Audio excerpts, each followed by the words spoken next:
कृति एक जुनूनी पुस्तकालयाध्यक्ष थी जिसे लाइब्रेरी के संग्रह में रखी प्राचीन और भूली बिसरी किताबें खोजना बहुत पसंद था। एक दिन जब वह धूल भरी ऊपरी शेल्फों में घूम रही थी तो उसे एक अजीब सी चमड़े की जिल्द वाली किताब मिली।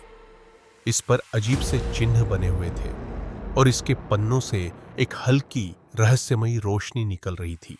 कृति की जिज्ञासा बढ़ गई। उसने धीरे धीरे किताब खोली और जैसे ही वह पढ़ने लगी उसे एक अजीब एहसास हुआ, जैसे कि किताब उसे अपनी ओर खींच रही हो। शब्द उसकी आंखों के सामने नाचते से लग रहे थे और उसकी उंगलियों में एक अजीब सा झंझनाहट होने लगी।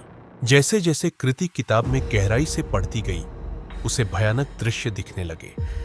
उसने अंधेरे के प्राणियों को देखा जिनकी आंखें क्रोध से जल रही थी। ऐसा लगा जैसे वे किताब के पन्नों से बाहर निकलकर उसकी ओर बढ़ रहे हों, उनके नुकीले पंजे फैलाए हुए। कृति डर गई थी, लेकिन फिर भी वह पढ़ना नहीं रोक पाई। उसे एक ताकत का एहसास हुआ, जैसे कि वह किताब के अंदर मौजूद प्राणियों से जुड़ गई हो। गलती से उसने एक प्राणी को बुला लिया और वह वास्तविक दुनिया में प्रकट हो गया। वह प्राणी भयानक था। वह एक डरावना, काला, धुंधला सा जीव था जिसकी लाल आंखें चमक रही थी। उसने कृति और लाइब्रेरी में मौजूद दूसरे लोगों पर हमला कर दिया, जिससे हड़कंप मच गया। कृति ने ठान लिया कि वह उस प्राणी को रोककर और नुकसान से बचाएगी। उसे पता था कि इस बुराई का स्रोत वही किताब थी और उसे इसे बंद करने का तरीका ढूंढना होगा।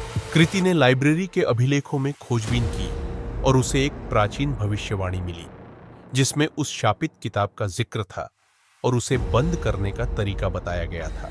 भविष्यवाणी ने कृति को पहाड़ों के बीच छिपे एक मंदिर तक पहुंचाया। उसे पता था कि यह सफर खतरनाक होगा, लेकिन उसने दुनिया को बचाने की ठान ली थी। मंदिर की रक्षा खतरनाक प्राणी कर रहे थे जो किसी भी कीमत पर उस गुप्त बंदीकरण विधि की रक्षा करना चाहते थे। कृति को उनके साथ लड़ते हुए मंदिर के अंदर तक पहुंचने का रास्ता बनाना पड़ा। आखिरकार कृति मंदिर के अंदरूनी हिस्से में पहुंची। उसने प्राचीन बंदीकरण विधि का अनुष्ठान किया और उसके हाथों से रोशनी निकलने लगी। उसने किताब को बंद कर दिया और उसके अंदर की बुराई को पन्नों में ही कैद कर दिया। लाइब्रेरी में फिर से शांति लौट आई और कृति को नायिका के रूप में सम्मानित किया गया। उसने बुराई को रोककर सबको बचा लिया था। हालांकि कृति की जिज्ञासा किताब के बारे में अभी भी बनी रही। उसने पाया कि यह किताब एक भूली बिसरी सभ्यता की थी जो अत्यधिक ताकत की स्रोत थी, लेकिन बुराई ने इसे भ्रष्ट कर दिया था। कृति ने महसूस किया कि किताब पूरी तरह से बंद नहीं हुई है। उसके अंदर की बुराई अब भी जीवित थी और वह किसी दिन फिर से बाहर आ सकती थी।